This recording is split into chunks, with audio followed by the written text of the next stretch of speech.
உத்தரப்பிரதேச மாநிலம் பிரயாக்ராஜில் 12 ஆண்டுகளுக்கு ஒரு முறை நடக்கும் மகா கும்பமேளா இன்று துவங்க இருக்கிறது. ஜனவரி 13ஆம் தேதி மகா சங்கராந்தியில் தொடங்கும் இந்த நிகழ்வு மகா சிவராத்திரி வரைக்கும் தொடர்ச்சியாக 44 நாட்களுக்கு நடக்க இருக்கிறது. இந்தியாவில் நடக்கும் இந்த மகா கும்பமேளா தான் உலகின் மிகப்பெரிய மக்கள் கூடும் திருவிழாவாக யுனெஸ்கோ அங்கீகரிச்சிருக்காங்க. இந்த நிகழ்வில் சாமானிய மக்களாகட்டும், துறவிகள், சன்னியாசிகள், வேத பண்டிதர்கள், ஆண்கள், பெண்கள், குழந்தைகள் என இந்த ஆண்டு மட்டும் 45 கோடி மக்கள் இங்கே வரப்போகிறாங்க அப்படிங்கிறத கணிச்சிருக்காங்க. 45 கோடி மக்கள், அதாவது இந்திய மக்கள் தொகையில் 1/3 பங்கு இங்கே கூட போகிறாங்க. இந்த கும்பமேளா நிகழ்வுக்காக தனியாக ஒரு நகரமே உருவாக்கப்பட்டிருக்கிறது. ஒரு நகரத்தில் என்னவெல்லாம் இருக்குமோ அதுவெல்லாம் இந்த தற்காலிக நகரத்தில் இருக்க போகுது. பக்தர்கள் வந்து போகிறதுக்காக மிகப்பெரிய அளவில் கூடாரங்கள் ஏற்பாடு பண்ணியிருக்காங்க. அவங்களுடைய வசதிக்காக கழிவறைகள், தற்காலிக பாலங்கள், மருத்துவமனைகள், அதுபோக 56 தற்காலிக காவல் நிலையங்கள் அங்கே உருவாக்கப்பட்டிருக்கிறது.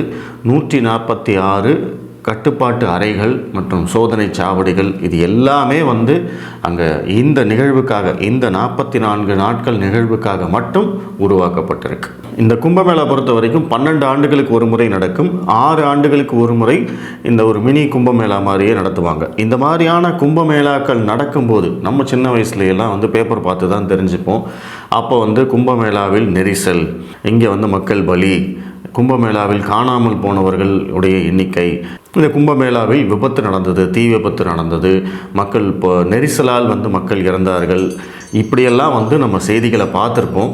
ஏன்னா இவ்வளவு கோடி மக்கள் கூடும் இடங்களில் கண்டிப்பாக இந்த மாதிரியான விபத்துகளை தவிர்க்கவே முடியாது அப்படிங்கிற ஒரு விஷயம் இருக்குது. அதனால் இந்த ஆண்டு கும்பமேளா நடக்கிற இடத்துல மிகப்பெரிய அளவில் பாதுகாப்பு ஏற்பாடுகளும் மிகப்பெரிய அளவில் டெக்னாலஜியும் பயன்படுத்தப்பட இருக்கிறது. இதற்காக அந்த நகரம் முழுவதுமே ஏஐ எனேபிள்டு சிசிடிவி கேமராஸ் பொருத்தப்பட்டிருக்கு. இந்த கேமராஸ் மூலமாக அங்கே வர்றவங்க அத்தனை பேரையுமே கண்காணிக்க போகிறாங்க. ப்ளஸ் ஏஐ எனேபிள்டு ட்ரோன்கள் பயன்படுத்த போகிறாங்க. ஸோ இதன் மூலமாக என்ன ஆகும் அப்படின்னா, ஒரு இடத்துல கூட்டம் கூடுது, இந்த இடத்துல கூட்டம் அதிகமாக போகுது அப்படிங்கிறது எல்லாத்தையும் முன்கூட்டியே கணிச்சு அதற்கு தகுந்த மாதிரியான பாதுகாப்பு ஏற்பாடுகளை செய்ய போகிறாங்க. இந்த சோதனை சாவடிகள் எல்லாத்துலேயுமே AI enabled face recognition software பயன்படுத்த போகிறாங்க. இதன் மூலமாக வர்ற அத்தனை பேரையுமே கண்காணிக்க போகிறாங்க, யார் வராங்க போகிறாங்க. ப்ளஸ் இப்போ அங்கே வர்றவங்க யாராவது காயம்பட்டுட்டாங்க, இல்லை மரணம் அடைந்துட்டாங்க, ப்ளஸ் அங்கே வர்றவங்க காணாமல் போயிட்டாங்க அப்படின்னாலுமே இந்த சாஃப்ட்வேர் மூலமாக நடவடிக்கை எடுக்கப்படும் அப்படிங்கிறதையும் சொல்லியிருக்காங்க. அதே மாதிரி இந்த கும்பமேளாவுக்கு வெளிநாட்டிலேருந்து ஒரு மிகப்பெரிய எண்ணிக்கையிலான மக்கள் இங்கே வருவாங்க. அங்கே வர்றவங்களுக்கு ரியல் டைம் கூகுள் சேட், இந்த டெக்னாலஜியில் அவங்க கூகுளில் ஹெல்ப் கேட்டுக்கலாம் அப்படின்னு கூகுள் நிறுவனமே கொண்டு வந்திருக்காங்க. ஸோ அங்கே வர்றவங்களுக்கு மொழி பிரச்சனை இருக்கும், ப்ளஸ் எங்கே போகிறது எங்கே வர்றது அப்படின்னு எதுவுமே தெரியாது.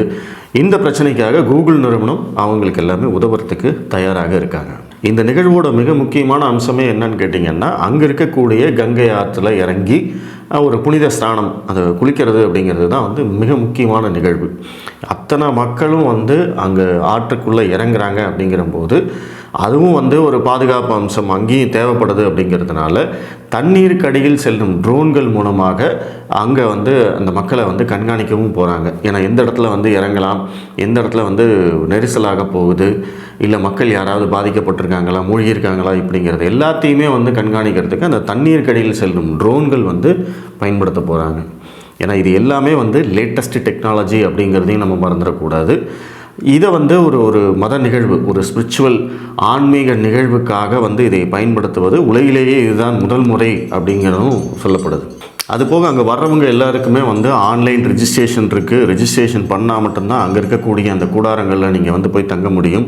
உங்களுக்குன்னு ஒரு டைம் ஒதுக்கியிருப்பாங்க. அந்த டயத்துக்குள்ளே நீங்கள் உள்ளே போயிட்டு நீங்கள் வெளியில் வரணும். அங்கே வர்றவங்களுக்கான அந்த வெஹிக்கிள் பார்க்கிங் சிஸ்டம் பார்த்திங்கன்னா அதுவும் ஏஐ எனேபிள்டு. எங்கே போய் நீங்கள் வண்டியை நிறுத்தலாம், எங்கே காலியாக இருக்குது அப்படிங்கிறது எல்லாத்தையுமே உங்களால் தெரிஞ்சுக்க முடியும். இது இல்லாமல் நீங்கள் அந்த பார்க்கிங்கே அட்வான்ஸாக புக்கிங் பண்ண முடியும். எப்படி நம்ம அட்வான்ஸாக டிக்கெட் புக்கிங் பண்ணுறோமோ அதே மாதிரி உங்களுடைய பார்க்கிங் ஸ்பேஸை நீங்கள் அட்வான்ஸ்டாக புக்கிங் பண்ண முடியும். ஸோ இது எல்லாமே ஒரு மிகப்பெரிய அளவில் ஏற்பாடு பண்ணிகிட்டு இருக்காங்க. இந்த கூடாரம் அமைக்கும் பணி ப்ளஸ் கழிவறைகள் அமைக்கும் பணி, கழிவறைகள் மட்டுமே கிட்டத்தட்ட 1.5 லட்சம் கழிவறைகள் அமைக்கப்பட்டிருக்கு. இந்த பணிகள் எல்லாமே கிட்டத்தட்ட பல மாதங்களாக நடைபெற்று வருகிறது. இந்த நிகழ்வு முடிந்து இந்த கூடாரங்களையெல்லாம் கலைக்கும் பணிக்கே 3 மாதம் தேவைப்படும் அப்படின்னு சொல்லியிருக்காங்கன்னா, அப்போது எந்த அளவுக்கு இந்த ஏற்பாடுகள் நடந்துக்கிட்டு இருக்குது அப்படிங்கிறத பாருங்கள். ஸோ இந்த பிக்சர்ஸ் எல்லாம் பார்த்தீங்க, இந்த வீடியோஸ் எல்லாம் பார்த்தீங்க அப்படின்னாவே உங்களுக்கு இந்த நிகழ்வுடைய பிரம்மாண்டம் புரியும். ஒரு ஆன்மீக நிகழ்வுக்கு இவ்வளோ செலவு பண்ணணுமாங்க, நீங்கள் என்னென்னவோ சொல்கிறீங்களே அப்படின்னு உங்களுக்கு தோணலாம். ஒரு ஆன்மீக நிகழ்வாக இருந்தாலும் இதுவும் பார்த்தீங்க அப்படின்னா ஒரு பிக் டிக்கெட் ஈவெண்ட், ஒரு மிகப்பெரிய அளவில் பொருளாதாரத்தை ஈட்டக்கூடிய ஒரு நிகழ்வாகத்தான் இந்த நிகழ்வை நம்ம பார்க்கணும். கும்பமேளா அப்படின்னு சொல்கிறோம், அதனால் இது ஒரு இந்து மத நிகழ்வு, இங்கே என்னங்க அப்படின்னு நீங்கள் நினைக்கலாம்.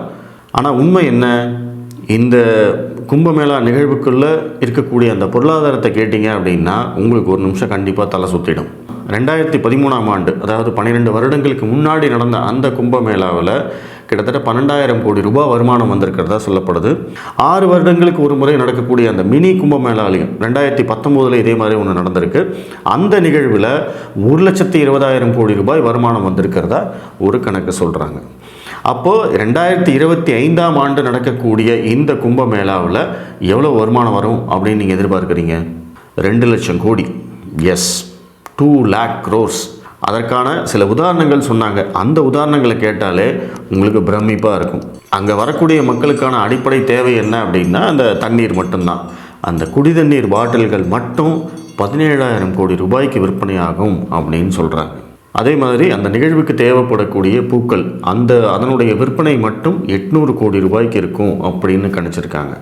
இப்படியே நீங்கள் ஒவ்வொரு விஷயமா போட்டிங்க அப்படின்னா கண்டிப்பாக அவங்க சொல்கிற அந்த 2 லட்சம் கோடி ரூபாய் அப்படிங்கிறது வந்துடும்.